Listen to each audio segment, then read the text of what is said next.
సాహితీ మిత్రులందరికీ హృదయపూర్వక నమస్కారాలు. ఉదయబాబు మాస్టర్ కథలు ఛానల్కు మీ అందరికీ శుభస్వాగతం. ఈ రోజు ఈ కార్యక్రమంలో మీరు వినబోతున్నటువంటి కథ సీనియర్ కథ రచయిత శ్రీ కొత్తపల్లి ఉదయబాబు రచించిన పుణ్యభూమి నా దేశం నమో నమామి అనే కథ ప్రముఖ మాసపత్రిక నవమల్యతీగ 100వ సంచిక జూలై 2026వ సంవత్సరం సంచికలో ఈ కథ ప్రచురితం. విందాము మరి. కథ పేరు పుణ్యభూమి నా దేశం నమో నమామి. అమ్మా, డ్యూటీకి వెళ్ళొస్తాను. ఉద్యోగానికి వెళ్ళబోతూ తల్లి పాదాలకు నమస్కరించాడు భరత్. అన్నయ్య రావడానికి ఏమైనా వీలవుతుందేమో ఫోన్ చేశాడా? ధరణిని నేను వదిన అసలు ఆపలేకపోతున్నాన్రా. నాన్న కావాలని ఒకటే ఏడుపు అంది వసుమతి. లేదమ్మా, కానీ అనుమతి తీసుకుని ఎలాగైనా వస్తానని చెప్పాడు. తప్పకుండా వస్తాడమ్మా. వదిన నువ్వు ఒకరి తర్వాత ఒకరు సముదాయించండి. నేను వెళ్ళేటప్పటికి ధరణి నిద్ర రేవడం లేదు. డ్యూటీ నుంచి వచ్చేసరికి తను పడుకుంటోంది.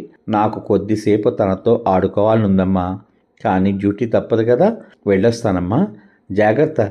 ఏ అవసరమైనా వెంటనే ఫోన్ చెయ్యి అని మెట్ల మీద నిలబడ్డ భార్య వసుధకి కూడా చేత్తో బై చెప్పి బైక్ ఎక్కి టోపీ పెట్టుకుని మాస్క్ సరి చేసుకుని బయలుదేరాడు భరత్.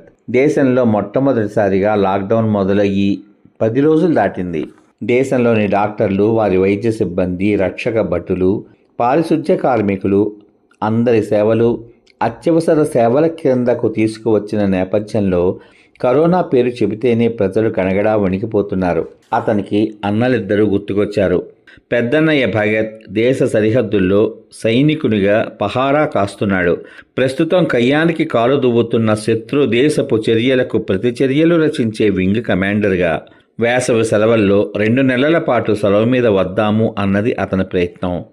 కానీ ఒక ప్రక్క స్నేహహస్తం చాస్తూనే అంతర్గతంగా పొరుగు దేశంలో ఎలా అలజడులు అరాచకాలు సృష్టించాలా అని అనునిత్యం కుట్రలతో ఆకస్మిక దాడులతో కయ్యానికి కాలు దువ్వుతూ మాతృభూమి పరిరక్షణ కోసం అనుక్షణం పాడుపడుతున్న నిజమైన దేశభక్తులైన మన సైనికుల ప్రాణాలతో చెలగాటమాడుతూ ఉంటే ఊరుకునే వీర సైనికులెవరూ సరిహద్దుల్లో ఉండరు. 40 కోట్ల ప్రజల్ని కాపాడుతున్నది అచ్చమైన దేశభక్తిని నరాన నింపుకున్న మన భారతదేశపు తల్లుల బిడ్డలే కాబట్టి. అందుకే అతనికి పెద్దన్నయ్య భగత్ని తలుచుకుంటేనే గుండెల్లోని రక్తం శరీరమంతా సర్రున వ్యాపిస్తుంది. ఇక చిన్నన్నయ్య పృథ్వీ వైద్య వృత్తిని చేపట్టి 6 ఏళ్లయింది.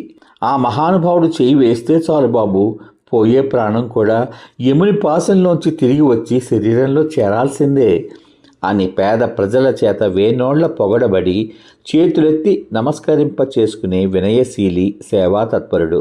మొదటి రోగిని ఎంత శ్రద్ధగా పరిశీలిస్తాడో ఆఖరి రోగిని కూడా అంతే శ్రద్ధతో పరీక్షిస్తాడు. సమయానికి తిండి తినకపోతే వాళ్లకు నువ్వేం సేవ చేస్తావురా అని తల్లి అడుగుతూనే ఉంటుంది. రోగిని మనం పరీక్షిస్తున్నప్పుడు ఈ దేవుడి చేతిలో నా రోగం పూర్తిగా నయమైపోయి నేను హాయిగా లేచి తిరిగే రోజు ఎక్కడో లేదు అనుకునే వాళ్ల జీవన ఆశ గమనిస్తే తిండే గుర్తురాదమ్మా. అయినా నీ చల్లని కడుపు చలవ వలన మేము ఎప్పుడు బాగుంటామమ్మా అని తేల్చేస్తాడు పృథ్వీ నవ్వుతూ. మొదటి 2 రోజులు అన్నయ్య ఇంటికి వచ్చి వెళ్ళడానికి వీలైంది. కానీ 3వ రోజు నుంచి కరోనా కేసులు ఎక్కువగా నమోదు కావడంతో ఇక అక్కడే కరోనా రోగులకు ప్రభుత్వ క్వారంటైన్లోనే సేవలు అందిస్తూ ఉండిపోయాడు. ఇంటికి వచ్చి వారానికి పైగా అయింది. 1 గంట అనుమతి ఇమ్మంటే పై అధికారులు పరిస్థితి తెలిసి కూడా ఎలా అడుగుతున్నావు పృథ్వీ? వీళ్ళని రక్షించడమే కాదు, ఇది మరొకరికి పాకకుండా మనం జాగ్రత్త పడాల్సిన అతి విలువైన ప్రమాదకరమైన సమయం ఇది, అర్థం చేసుకో అనేశారు. స్టేషన్కి వచ్చేయడంతో భరత్ ఆలోచనలకి అంతరాయం కలిగింది. హాజరు పట్టీలో సంతకం చేసి సిబ్బంది అందరూ వారికి డ్యూటీ ఇచ్చిన చోటకు చేరారా లేదా అని పరిశీలించుకునే పనిలో పడిపోయాడు భరత్. కొడుకు డ్యూటీకి వెళ్ళాక 7వ నెల గర్భంతో ఉన్న వసుధతో కబుర్లు చెబుతూ కారిడార్లో నడవసాగింది వసుమతి. అమ్మా వసు, ఒక మాట అడగనా? మీరేం అడుగుతారో నాకు తెలుసత్తయ్యా. అబ్బాయి పుడితే ఏం చేస్తావు అని ఆదర్శాన్ని ఆచరణగా చేసుకున్న మీ ఇంటి కోడలనత్తయ్యా నేను. ముందు ఆడపిల్ల పుట్టాలని, మాతృప్రేమ చవి చూడాలని నా కోరిక. 2వ కాన్పులో అబ్బాయి పుడితే తప్పకుండా దేశ సేవకు ఉపయోగపడే వ్యక్తిగానే పెంచుతాను. ఇది నా కోరికే కాదు, మీ అబ్బాయి నిర్ణయం కూడా అంది వసుధ. కోడలు బుగ్గలు పొనికి ముద్దాడింది వసుమతి. ఇంతలో ధరణి లేచిందత్తయ్య అని రెండో కోడలు ధరిత్రి పిలవడంతో, నేను కిందకి వెళ్తున్నానమ్మా, మరీ అలసటగా ఉంటే ఎక్కువగా నడవకు అని జాగ్రత్త చెప్పి క్రిందకు ధరణి పడుకున్న తన గదిలోకి వచ్చేసింది వసుమతి. నానమ్మ గుడ్ మార్నింగ్. మనవరాలు ధరణి చేతులు చాచింది. నైస్ గుడ్ మార్నింగ్ బంగారం. లేచి బ్రష్ చేసుకుని పాలు తాగేస్తే మనం ఇంటి చుట్టూ మొక్కలకి నీళ్లు పోసేసి జాగింగ్ చేసేద్దాం. ధర, పాపని బ్రష్ చేయించు అని రెండో కోడలికి పురమాయించింది వసుమతి. సరేనానమ్మా అంటూ తల్లి వెనకాలే వెళ్ళింది ధరణి. అమ్మయ్య, ప్రస్తుతానికి తండ్రి ప్రసక్తి తీసుకురాలేదు అనుకుని అదే మంచం మీద నడుము వాల్చింది వసుమతి. ఆమెకు తన భర్త గుర్తొచ్చాడు.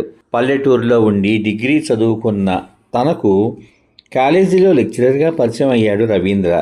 3 ఏళ్లుగా తనని పరిశీలించి తనకు డిగ్రీ పూర్తయ్యాక వచ్చి తనను వివాహం చేసుకోవడానికి తండ్రిని అనుమతి అడిగాడు.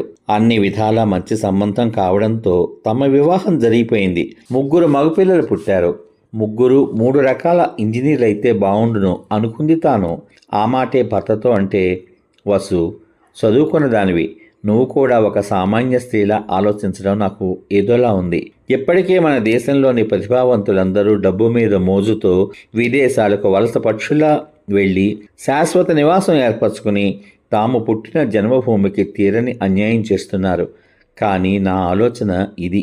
పెద్ద కొడుకుని దేశాన్ని రక్షించే సైన్యంలోకి, రెండవ కొడుకుని ప్రాణాలు నిలబెట్టే వైద్యునిగాను, మూడవ కొడుకుని నేరస్తుల్ని పట్టుకుని సమాజంలోని ప్రజలకు రక్షణగా ఉండే పోలీస్ ఆఫీసర్గాను చేయాలనుకున్న తన నిర్ణయాన్ని అర్థమయ్యేలా చెప్పి వారు తమ లక్ష్యాలను చేరుకునేలా తీర్చిదిద్దిన ఆదర్శ అధ్యాపకుడు అతను. లక్ష్యం సాధించిన సంతృప్తితో పెద్ద కొడుకును సైన్యంలోకి పంపించిన కొంతకాలానికే గుండెపోటుతో కాలం చేశాడు. దాదాపు 40 ఏళ్ల తమ కాపురంలో తనకి అవే లక్షణాలు వచ్చేశాయి. 3 కొడుకులు ఆయన కట్టించి ఇచ్చిన ఒకే ఇంటిలో ఎవరి వాటాల్లో వాళ్ళు కళ్ళ ముందే ఉంటారు. పెద్ద కోడలు భారతి, ఆమె కూతురు పుట్టింటికి విజయవాడ చూడ్డానికి వెళ్ళి లాక్డౌన్ వల్ల అక్కడే ఇరుక్కుపోయారు. ఆలోచనలు కట్టిపెట్టి లేచి ల్యాప్టాప్ ఆన్ చేసింది వసుమతి. నానమ్మ, బ్రష్ చేసేసుకుని పాలు కూడా తాగేశాను అంది ధరణి వచ్చి పక్కన కూర్చుంటూ. చూసావా, కార్గిల్ పోరాటంలో మన సైనికుల వివిధ ఫోటోలను ఒక్కొక్కటిగా చూపిస్తూ తనకు తోచిన రీతిలో ధరణికి వివరించసాగింది వసుమతి. చివరగా భారత పతాకాన్ని ఎగరేసిన విజయ ఘట్టాన్ని చూపిస్తూ, పెద్దనాన్న కూడా అలా మన దేశాన్ని రక్షిస్తున్న ఒక వీరుడు, అలాగే మీ నాన్న, చిన్నాన్న కూడా అంది. అంతలో ఇంటి ముందు జీప్ ఆగింది. అందులోంచి పర్సనల్ ప్రొటెక్టివ్ ఎక్విప్మెంట్ కిట్తో దిగిన కొడుకును చూస్తూనే వసుమతి కళ్ళల్లో పుత్ర ప్రేమతో పాటు గర్వరేఖ కూడా తొంగి చూసింది. ధరిత్రి కూడా గబగబా భర్తను చూడ్డానికి వచ్చింది. పృథ్వీ గుమ్మం వరకు వచ్చాడు. తన చేతిలోని బేబీ కిట్ గుమ్మంలో ఉంచాడు. ధరణి తండ్రిని గుర్తుపట్టలేదు. వసుమతి ధరణిని తీసుకువెళ్ళి కిట్ ధరింపచేసి, వచ్చింది నాన్నేరా, వెళ్ళు అని గుమ్మం దగ్గరకు పంపించింది. ధరణి ముందు భయంగా అడుగులు వేసినప్పటికీ పారదర్శకపు కిట్లోంచి తండ్రిని గుర్తించి డాడీ అని కరుచుకుపోయింది. కుమార్తెను హృదయానికి తనివి తీరా గాఢంగా హత్తుకున్నాడు పృథ్వీ. గుమ్మం పక్కన ఉన్న చెక్క కుర్చీలో కూర్చుని ధరణితో ఎన్నో కబుర్లు చెప్పాడు. డ్యూటీ అవగానే వచ్చేస్తానని, ఆడపిల్ల ఏడవకుండా నానమ్మలా ధైర్యంగా ఉండాలని, ఆడుకోవడమే కాకుండా మంచి కథల పుస్తకాలు, క్లాసు పుస్తకాలు చదువుకోవాలని హితవు చెప్పాడు. నాన్న, ఏమైనా తిన్నావా అడిగింది వసుమతి. ఏదైనా పెట్టాలన్నా కన్న బిడ్డకు పెట్టుకోలేని స్థితి ఆమెది. టిఫిన్ అయిందమ్మా. తీరా ఎలా ఉన్నావు భార్యని పలకరించాడతను. ఆమె మూగ కళ్లల్లో సుళ్ళు తిరుగుతున్న భావాలు అతనికి అర్థమయ్యాయి. తొందరలోనే ఇంటికి వచ్చేస్తాను. మనని మనం సర్వదా రక్షించుకుంటూ చిన్నప్పుడు పెద్దలు చెప్పినప్పుడు వినకుండా చాదస్తమని కొట్టిపారేసిన అన్ని ఆరోగ్యపు లక్షణాలను మనం నిజాయితీగా పాటిస్తే మనమందరం క్షేమంగా ఉంటాం. మనకేం భయం లేదు. మరెళ్ళొస్తానమ్మా అని చెప్పి ధరణికి ముద్దులు పెట్టి భార్యకి బై చెప్పి వెళ్ళిపోయాడు పృథ్వీ. ఈ దేశం మనకేమిచ్చింది అన్నది కాదు ముఖ్యం వసు. ఈ పుణ్యభూమిలో పుట్టిన అదృష్టం మనకు ఇచ్చినందుకు ఈ దేశానికి మనం ఏమిచ్చామని ప్రతి మనిషి తన్ని తాను ప్రశ్నించుకోవాలి. నాకు ఆ తృప్తి మిగిలేలా సహకరించిన నీకు నా కృతజ్ఞతలు. భర్త మాటలు గుర్తుకు వచ్చిన వసుమతి మనసులోనే అతనికి నమస్కరించుకుంటూ అనుకుంది, పుణ్యభూమి నా దేశం నమో నమామి.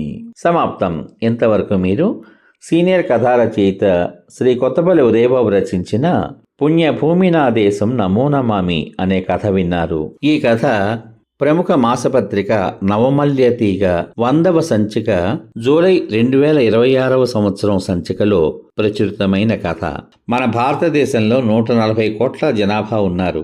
వారిలో దేశ రక్షణ కోసం ఎంతో మంది మాతృమూర్తులు తమ బిడ్డలను, వారి పండంటి భవిష్యత్తును దేశం కోసం త్యాగం చేశారు. ఈవేళకి ఎంతో మంది చేస్తూనే ఉన్నారు. కానీ మేము కూడా సామాన్య ప్రజలలాగా సుఖ సంతోషాలతో ఆరోగ్యంగా ఆనందంగా మా కుటుంబాల్లోనే మేము బ్రతకాలి అని వాళ్ళనుకుంటే మన దేశ పరిస్థితి ఏమిటి? మన కోసం మనం బ్రతకడం అనేటువంటిది గొప్పతనం అని అనిపించుకోదు. మన వంతు సమాజానికి పనికొచ్చే ఏ చిన్న సేవ మనం చేయగలిగినా అది ఖచ్చితంగా మన పుణ్య దేశానికి సేవ చేసినట్టే అవుతుంది.